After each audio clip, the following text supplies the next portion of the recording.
না লাগবে আটা, না লাগবে ময়দা। খেতে হবে দারুণ টেস্টি। নমস্কার বন্ধুরা, মন্দিরাস ইন্ডিয়ান কিচেনে সকলকে স্বাগত। আমি মন্দিরা ফ্রম সিমলা। আজকে আমি আপনাদের সঙ্গে শেয়ার করব আটা ময়দা ছাড়াই সুজির লুচি। একবার খেলে বারবার বানিয়ে খেতে ইচ্ছে করবে, এতটাই টেস্টি হয়। তো চলুন আমি এই লুচিগুলো কিভাবে বানালাম আপনাদের সঙ্গে শেয়ার করি। প্রথমে এখানে একটা মিক্সিং জার নিয়ে নিয়েছি আর একটা ছোট বাটির মাপ করে 2 বাটি মতন সুজি দিয়ে দিচ্ছি। এবার একটা ঢাকনা দিয়ে সুজিটাকে একদম ফাইন পেস্ট করে নেব, মানে পাউডার বানিয়ে নেব। তবে সুজির পরিমাণটা আপনারা কম বা বেশি করে নিতে পারেন। আমি এখানে আমার পরিমাণ মতন নিয়েছি। এবার একটা বাটির মধ্যে সুজির পাউডারটাকে ঢেলে দিলাম। এর মধ্যে দিয়ে দিলাম পরিমাণ মতো নুন, দিয়ে দিলাম সামান্য পরিমাণের চিনি, আর দিয়ে দিচ্ছি 2 চামচ মতন টক দই। চিনিটা দিলে যে কোনো লুচি বা পরোটাতে স্বাদটা কিন্তু বাড়ায়।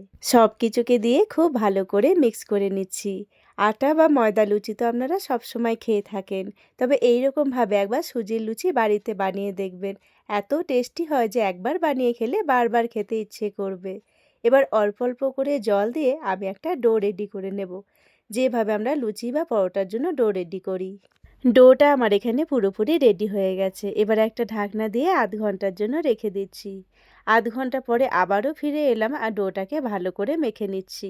যেহেতু এটা সুজির ডো, সুজি তো জল পেলেই ফুলে যায়, তাই ডোটাও কিন্তু অনেকটাই ফুলে গেছে। এবার ডো থেকে আমি লুচির সাইজে লই কেটে নিচ্ছি। খুবই সহজ একটা রেসিপি, কিন্তু খেতে হয় দারুণ টেস্টি। সুজির লুচি যে এত টেস্টি হয় না বানালে বিশ্বাস করতে পারবেন না। আমার এখানে সব লইগুলোই কাটা হয়ে গেছে। এবার এখান থেকে একটা লই নিয়ে হাতের সাহায্যে গোল করে নিচ্ছি। আর এদিকে আমি একটা চাকি বেলনা নিয়ে নিয়েছি। আর সামান্য তেল দিয়ে যেরকমভাবে লুচি বেলা হয় ঠিক সেরকমভাবে লুচি বেলে নেব। আমি সবসময় চেষ্টা করি আপনাদের সঙ্গে সহজ আর ইউনিক রেসিপি শেয়ার করার। তাই আমার এই ছোট্ট ছোট্ট রেসিপিগুলো যদি আপনাদের একটুও ভালো লেগে থাকে তাহলে লাইক, শেয়ার, সাবস্ক্রাইব করে পাশে থাকবেন। আমার এখানে একটা লুচি বেলা হয়ে গেছে, ঠিক একই রকমভাবে আমি আরও 4টে লুচি বেলে নিয়েছি। যেহেতু এটা সুজির লুচি তাই সাইডগুলো কিন্তু একটু ফাটা ফাটা লাগতে পারে। এদিকে গ্যাসের মধ্যে আগে থেকেই একটা কড়াই বসিয়ে দিয়েছিলাম আর কড়াইয়ে পরিমাণ মতন সাদা তেল দিয়ে দিয়েছিলাম। তেলটা হালকা গরম হয়ে গেলেই আমি লুচিগুলোকে একটা একটা করে ছেড়ে দিচ্ছি।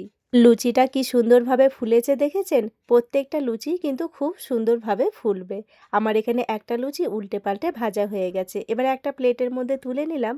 ঠিক একই রকমভাবে আমি বাকি লুচিগুলো ভেজে নেব। সুজির ডোটা যত সুন্দরভাবে মাখা হবে লুচিগুলো কিন্তু তত সুন্দর ফুলবে। আপনাদের একটা লাইক আর সুন্দর একটা কমেন্ট আমাদের আগামী দিনে আরও সুন্দর সুন্দর ভিডিও বানানোর অনুপ্রেরণা দেয়। আর যেসব দাদা দিদিরা সুন্দর সুন্দর কমেন্ট করছেন তাদেরকে জানাই অসংখ্য ধন্যবাদ। আপনারা এইভাবেই আমার পাশে থাকবেন। এই রকমভাবে গরম গরম সুজির লুচি বানিয়ে সঙ্গে যে কোনো সবজির সঙ্গেই কিন্তু সার্ভ করতে পারেন। প্রতিদিনের রান্না যদি একটু অন্যরকমভাবে করা হয় তাহলে কিন্তু রান্নার স্বাদটাও অনেকটা বাড়ে। এই রকম গরম গরম লুচি খেতে কিন্তু দারুণ লাগে। আর তার সঙ্গে যদি 1 কাপ গরম গরম চা হয় তাহলে তো কোনো কথাই নেই। এই সুজির লুচিগুলো প্রত্যেকটাই খুব সুন্দরভাবে ফুলবে আর প্রত্যেকটা লুচি হবে দারুণ নরম, মুখে দিলেই মিলিয়ে যাবে। আমার এখানে কিন্তু সব লুচিগুলোই ভাজা হয়ে গেছে।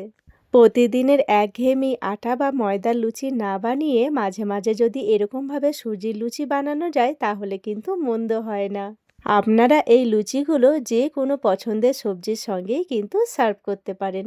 তাহলে আর অপেক্ষা কিসের? আপনারাও বাড়িতে ঝটপট বানিয়ে ফেলুন দারুণ টেস্টি সুজির লুচি। ভিডিওটাও তাহলে এখানেই শেষ করছি। আমার আজকের রেসিপি আপনাদের কেমন লাগলো অবশ্যই কমেন্ট করে জানাবেন। ভালো লাগলে লাইক, শেয়ার, সাবস্ক্রাইব করে দেবেন। আবারও আসবো নতুন কোনো একটা রেসিপি নিয়ে। ততক্ষণের জন্য সবাই ভালো থাকবেন, সুস্থ থাকবেন।